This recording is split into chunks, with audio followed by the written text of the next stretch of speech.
Hello, வணக்கம் students. +1 எக்கனாமிக்ஸில் consumption analysis chapter. Okay, consumption அனாலிசிஸில் கன்சியூமர் சர்ப்ளஸ்னால் என்னென்னு பார்க்கலாம். Consumer surplus. ஓகே, உங்கள்கிட்ட புக் இருந்ததுன்னா புக் எடுத்து வச்சுக்கோங்க. சரியா?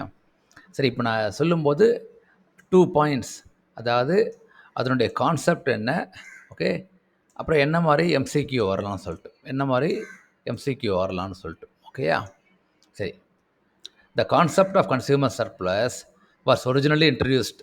ஓகே, யாரோ பண்ணாங்க, அப்புறம் ரிஃபைன் பண்ணாங்க. ஸோ ஃபைனலாக கிவன் பை யார்? Correct, Alfred Marshall. அப்போ கொஸ்டின் என்ன வரும்னா, கன்சியூமர் சர்ப்ளஸ் வந்து டிஃபைன்ட் பை ஹூன்னு கேட்டானா ஆல்ஃப்ரெட் மார்ஷல். ஓகேயா? அடுத்தது, இப்போ இட் இஸ் பேஸ்ட் ஆன் வாட்னு கேட்பாங்க.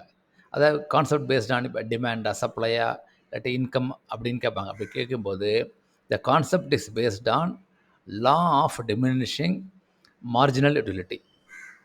அப்படின்னா என்ன சார்? அப்படின்னா இப்போ நீங்கள் ஓகே, ஒரு ஆப்பிள் சாப்பிட்றீங்க, இல்லை ஒரு ஸ்வீட் சாப்பிட்றீங்கன்னா உங்களுக்கு ஹாப்பியாக இருக்கீங்க. நீங்கள் எவ்வளோ மார்க் தருவீங்க? 100 மார்க் தருவீங்க. ஐ எம் வெரி ஹாப்பி அப்படிம்பீங்க. ஓகேயா? அடுத்தது 2வது ஸ்வீட் சாப்பிடும்போது யூ ஆர் ஹாப்பி, ஆனால் மேபி 80 மார்க் கொடுப்பீங்க. கரெக்டாக? அதே மாதிரி 5th ஸ்வீட் போகும்போது எனக்கு போதும்பா, ஸ்வீட்டே வேண்டான்னு சொல்லிட்டு மேபி ஒரு 30 மார்க் கொடுப்பீங்க. தட் மீன்ஸ் நீங்கள் அதே ஐட்டம் தான், அந்த நம்பர் இன்க்ரீஸ் ஆக ஓகே, உங்களுடைய satisfaction is going down. That is called law of diminishing. அதாவது டிமினிஷிங்னா குறைஞ்சுட்டே வருதுன்னு அர்த்தம். அதாவது 100 becomes 80, 80 becomes 50, 13 வந்துடும். அப்போ உங்களுடைய சாட்டிஸ்ஃபேக்ஷன் வந்து நீங்கள் ஹாப்பியாக தான் இருக்கீங்க, ஆனால் ஹாப்பினஸ் இண்டெக்ஸ் அப்படிம்பாங்க, ஹாப்பினஸ் லெவல் குறைஞ்சுட்டே வருது. எது?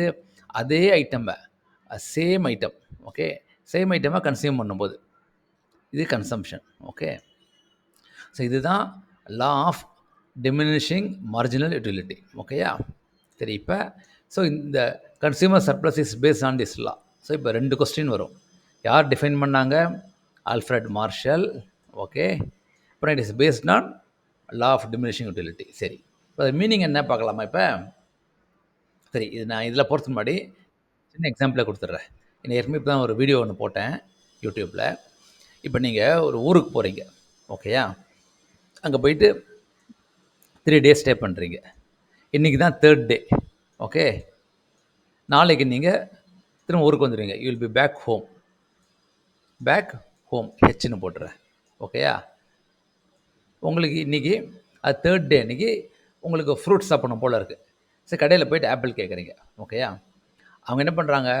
ஒரு பேக்கில் வச்சுருக்காங்க. அதாவது ஒரு பேக்கில் 5 ஆப்பிள் போட்டு வச்சுருக்காங்க. நீங்கள் 5 வாங்கினீங்கன்னா இஃப் யூ பை 5, ஓகே, ஒரு ஆப்பிள் 2 ரூபா. ஓகே, நீங்கள் 10 ரூபா கொடுத்தா போகிறோம். ஓகே, ஆனால் உங்களுக்கு கண்டிப்பாக தெரியும் நீங்கள் இருக்கிறது 3rd day. ஓகே, உங்களால் 5 சாப்பிட முடியாது. ஓகேயா? நீங்கள் மிச்சத்தை ஊருக்கு எடுத்துமே சொல்லுவீங்க. பட் நம்ம அப்படி எடுத்துக்க வேண்டாம். நம்ம வந்து a normal person behaving in normal situation. சரியா? ஸோ அப்படி இருக்கும்போது அப்போ என்ன பண்ணுவீங்க? எனக்கு 1 இல்லாட்டி 2 போரும்பா அப்படிம்பீங்க கடையில் போய்ட்டு. அப்போ அவர் என்ன சொல்வார்? சார் நீங்கள் 1 இல்லாட்டி 2 வாங்கினீங்கன்னா 2 rupees கிடையாது sir, maybe 4 rupees or 5 rupees அப்படிம்பார். இதர் 4 or 5. நீங்கள் என்ன பண்ணுவீங்க? இந்த 5 ஆப்பிள் 2 ரூபானா 10 ரூபா கொடுக்கணும். ஓகேயா? அதே நீங்கள் ஒரு ஆப்பிள் வாங்கினீங்கன்னா 4 rupees கொடுத்தா போகிறோம்.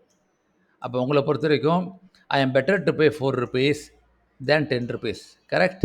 ஏன்னா உங்களுக்கு எவ்வளோ ஆப்பிள் வருது முக்கியம் இல்லை. ஏன்னா எப்படி நீங்கள் நாளைக்கு ஊருக்கு போய்ட்டு போகிறீங்க. ஓகேயா? அப்போ you are willing to pay how much? 4 rupees. Okay, but the actual price is 2. அதாவது யூ ஆர் டபிள்யூ போட்டுறேன். You are willing to pay 4, actual price is 2. அப்போ the excess of 4 minus 2 இருக்குல்ல, that is called consumer surplus. அதாவது willing to pay minus actual payment equal to consumer surplus. Okay, அந்த concept இப்போ என்ன இருக்குது புக்கில் பார்க்கலாமா? The concept of consumer surplus can be explained with example. இல்லை இது இல்லை சாரி, இது இங்கே இருக்கு. எங்கே இருக்கு? Okay, definition. Defines consumer surplus, the excess of price a person would be willing to pay. A person would be willing to pay. அதான் இங்கே போட்டிருந்தேன். Person would be willing to pay, okay, than the actual price. அதான் இங்கே வந்துருக்கு பாருங்க. Willing to pay, then go without the thing. அதாவது pay actual price. இதெல்லாம் ரொம்ப கஷ்டமான இங்கிலீஷ். ஆக்சுவல் ப்ரைஸ் போட்டுங்க, அவ்வளோதான். which he actually pays. It is called consumer surplus. So இங்கே இருக்கு பாருங்க, அதாவது the consumer surplus is a difference between the price that a consumer is willing to pay minus what he actually pays. கரெக்டா?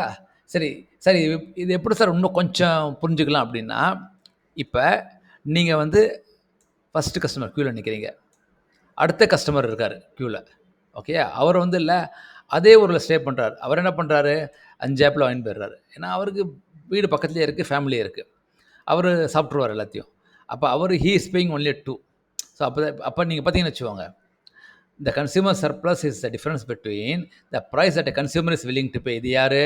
First consumer 1, okay, willing to pay and what he actually pays. யார் அது? Actually consumer 2, okay. So that is called consumer surplus.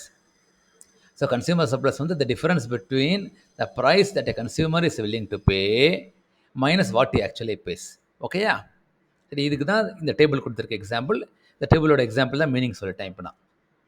Okay, இது கிராஃப்லாம் போட்டிருக்கு. I think இந்த ஃபார்முலாலாம் நீங்கள் வேணால் படித்து வச்சுக்கோங்க.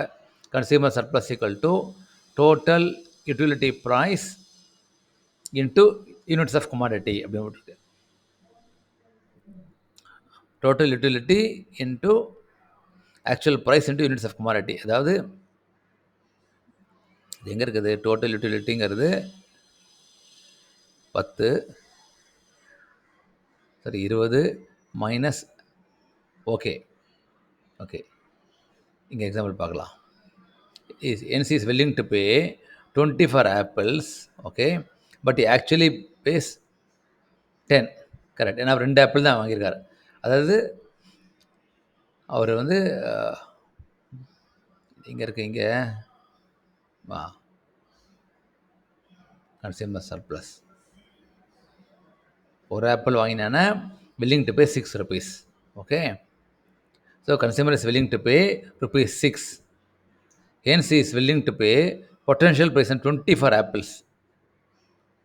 அது எல்லாத்தையும் கூட்டினா வரும் 6, 5, 11, 15, 3, 18, 20.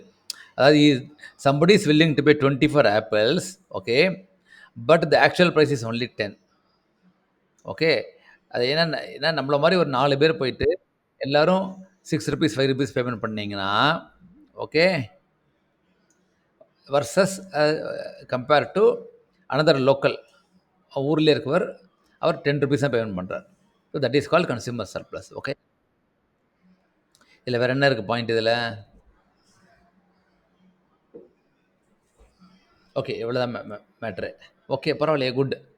ஸோ இதில் வந்து நான் திரும்ப சொல்லிடுறேன், ஆல்ஃப்ரெட் மார்ஷல் ஒரு பாயிண்ட் வரும், ஓகே. அப்புறம் it is based on the law of diminishing marginal utility. அப்புறம் இன்னொரு எம்சிக்யூவும் வரும், what is the concept of difference between the price a consumer is willing to pay minus what he pays. அப்படின்னா that is called consumer surplus. ஓகேயா? Okay, so நம்ம next கிளாஸில் இன்னொரு chapter பார்க்கலாம். தேங்க்யூ.